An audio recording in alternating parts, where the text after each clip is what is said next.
bienvenue sur cluboriginal.com. Merci de votre fidélité. 5 minutes avec César Ngadi. Donc, Nazo remercier toujours, je ne cesserai jamais de le répéter. Nazo remercier tout bazar au Bengangai, tout bazar au Bengangai, en tout cas, bazo féliciter nga, balobi vraiment place nanga ezalaki wana. Donc, combat o Nazo mené, ndenge na koti na combat, nazo na combat et pesi penza batu courage et puis moni penza que en tout cas place nanga il fallait ezala wana. Lelo na 5 minutes avec César Ngadi ezali coup de gueule moko boye na osalape. Recadrage mouké na comprend parce que bazo benga ngai ba misusu bazo benga dani ba misusu bazo komelanga na Facebook pour ceux qui na ko menacer ou bien pour na koloba ondenge nini ngai nazali ko finga Ilunga Emmanuel Ilunga nazo répéter que Emmanuel Ilunga ministre de diaspora azali incompétent. Mais si qu'on nazo comprendre était incompétent au moni bazo kansa o ba fingi mais so balobi nous incompétent. Oyebi eloko to musate siko nde lingala na biso ezalinde richité bino bato bolanda biso incompétent boye bisanga incompétent na lingala ezani incompétent na lingala ezaka zobat donc nazoloba Ilunga za zoba parce que azali incompétent na ministère na ye ya diaspora bati aza incompétent parce que awa kutu makambutu abando sala na diaspora biso nde na dani to bando tinde ba idéologie. Yangwana bozomona ke nazo insister parce que na yebi na lobi ke na ministère à diaspora azali incompétent. Incompétent wana ezali ko fingate so batio qualificatif et incompétence. Obi ozana incompétence na musala moreza ko fingate ba monique ozali incompétent. Les mususo ba changer ministère à cause il est compétent mais sikoyo Ilunga je répète et je dis avec véhémence Ilunga ministre à diaspora Emmanuel Ilunga azali incompétent na poste na yewana bati. Et puis likamususu bat bazo monanga oh ndenge nini bat bazo benga oh keba na petite sœur no dani omoni aza petite sœur na yo mais lelo bokaboni mutu na mutu akomi ne place na ye dani ye atika likaka na bato pouvoir atika na katikati yo César neto komi combattant yo keba na dani mais omoni bino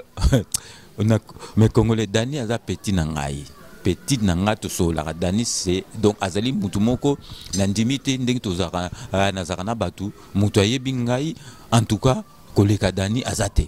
à part que na koloba ke moi sinanga na zara na ndaku mais dani na zalaka na ye tous les temps donc dani ngane to ko benga na ta 100 fois par jour donc ngana dani to ko se séparer te dani aza na position na ye alobi ka aza na centre aza na position na ye ngana respecter position na ye mais ngana dani soto zali to ko kabwana te. Il y a une position à relaxer à pouvoir à kolagisa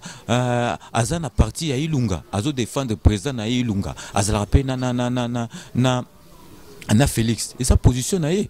ngana eto kabwana poani mais tozali siko na ba opinion moko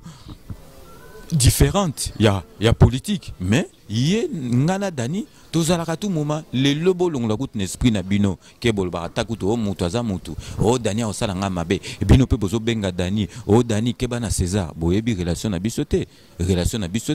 bongo batu musu baza na famille moko aza mutu à gauche moko aza mutu à droite de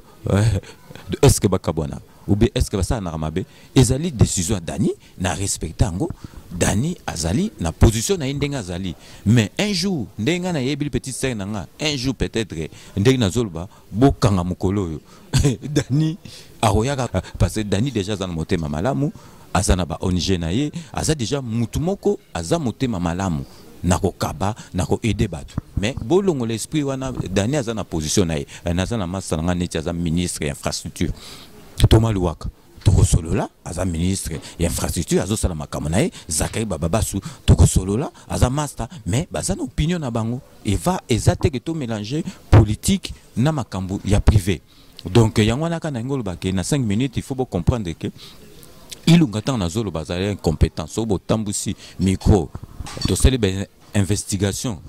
tout baroyeb sabino azali incompétent Ilunga azali incompétent na poste na ye wana penza ezala ta ndenge nini o menace o bosani ndenge nini na koki ko changer yango te nazo répéter lisusu Emmanuel Ilunga ministre de diaspora azali incompétent na poste na ye wana ngana dani aza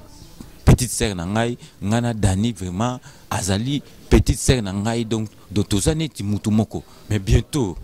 bozolo makamba dani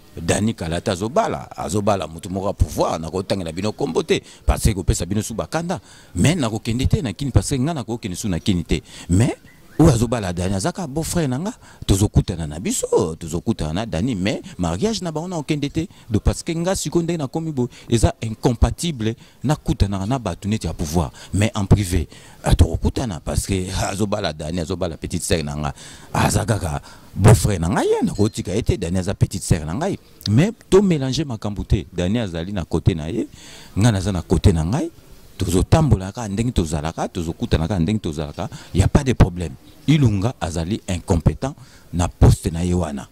et puis nazo rappeler bino que donc Kabila 2018 a aussi sangote Kabila ayaki na mandoki akosuka na mandoki Kabila azolinga alongwate azolakisa batutu ke akolongwate donc azali mutumoko donc arozwa masolo Kabila arozwa masolo sikoyo nazo comprendre te batumsu bazo ba nga naza contre Emmanuel Ilunga parce que Emmanuel Ilunga qui vice ministre comme ministre pas tondo zane awa a commis ninga na commis neti contre Emmanuel Ilunga naza jaloux Ilunga d'ailleurs Emmanuel Ilunga commis chouchou Kabila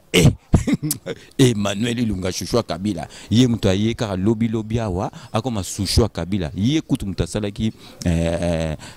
élection présidentielle pour la contre Kabila atazoki 0,01 ba vota ki kana famille na ye na batata mapasa ba master na ye Ilunga chouchou Kabila Ilunga so komi chouchou Kabila boyebani bayebi ki pourquoi komi chouchou Kabila mais Ilunga comment moi c'est Kabila ya on a komi chouchou Kabila akoki ko s'en passer na Kabila te ba komi pas masolo bazaka moi na mobali nga Ilunga na un problème n'était ça la vie na ye mais Ilunga azali incompétent donc dès qu'on a le baraka na 5 minutes avec César Ngadi nous vous laissons le soin d'en tirer vos conclusions et de nous faire parvenir vos commentaires comme vous en avez l'habitude sur votre site cleboaoriginal.com. D'ici là, portez-vous bien et à très bientôt. N'oubliez pas, tout le monde est d'accord et il en restera ainsi pendant longtemps. Mais, Boye Bakake, Kabila, Ako Koufa, peuple congolais, à vivre. À très bientôt.